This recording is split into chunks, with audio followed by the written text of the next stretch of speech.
Hey everyone, Nate here with MisBeeHayVin. Today we're going to do a time-lapse build of this greenhouse and then talk about its features. Let's get MisBeeHayVin.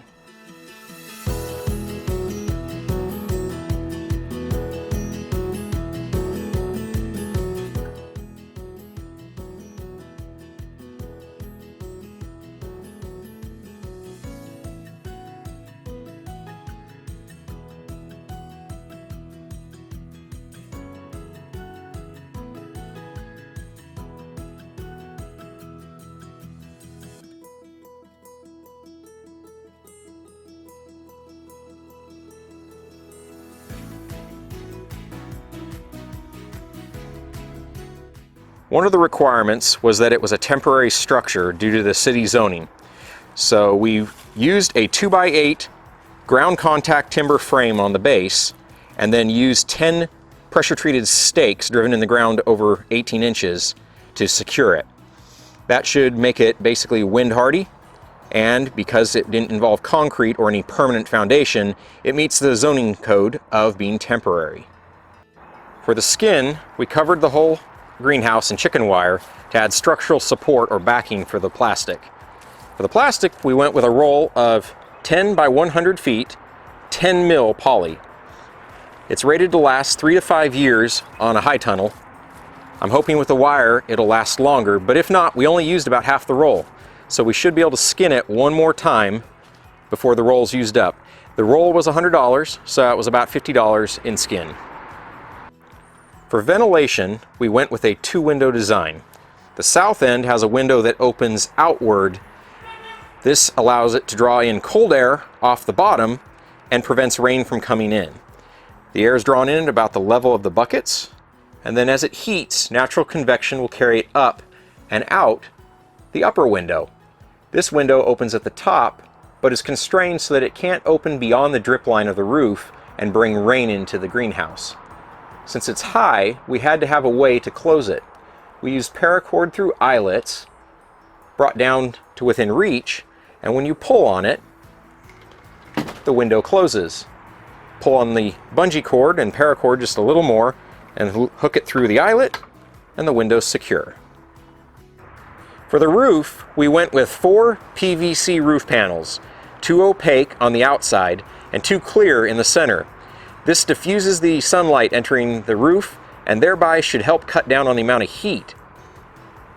We went with a single pitch roof, that is only one angle, since hot air rises and will only end up at one end of the building where we can vent it. The low end of the roof is on the south, the high on the north, and this allows the roof to catch a little more sunlight even as the sun gets lower in the sky later in the season. For our area, we don't accumulate much snow, so a shallow roof pitch wasn't a consideration, but if you're in a snow zone, you're going to want to go with a steeper angle to help shed that snow and not collapse your greenhouse. After only a week of use, the floor became very mucky, which proved a slip hazard. So we put down weed barrier and then 4 inches of wood chips. The 4 inches of wood chips should also help balance the moisture throughout the season, which should only aid the overall health of the greenhouse. For growing space, we went with buckets. My friend is visually impaired, and the buckets allow for a tactile and confined grow space. The shelves are constructed by putting 2 boards close together to support the bucket, and then a wider gap in between. Each bucket has a 1/2 inch hole drilled near the bottom of the bucket or within a 1/2 inch of the bottom. We do this on the side of the bucket and not on the bottom because this helps prevent silt washout, which is where you water the bucket with time, it carries away the finer particles, especially if it can drain straight out the bottom of the bucket. Also, with only 2 holes on each side of the bucket, or 180 degrees out of rotation, we can put them at the sides, and when the water drains, it drains off and avoids the boards, thereby hopefully reducing the speed at which they rot out. For growth media, we went with store-bought garden soil for the first season, and we're adding compost to the top of the buckets as the season progresses. At the end of the season, we intend to dump all the buckets in a large pile, mix in leaf mulch and compost, and then refill the buckets, repeating this each year and slowly converting to a compost-rich media. Right now, it's store-bought and very sterile, and we hope to make it a organic rich living media in the next season or two. A feature we're slowly implementing is a thermal wall on the north wall.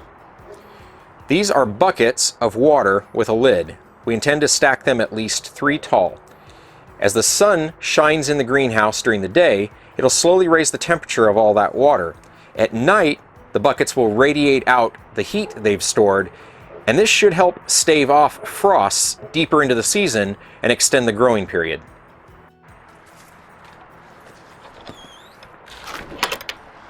All right, folks, I hope this gives you some ideas for your greenhouse design.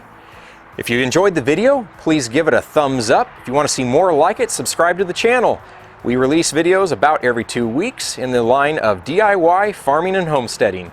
Thanks for watching.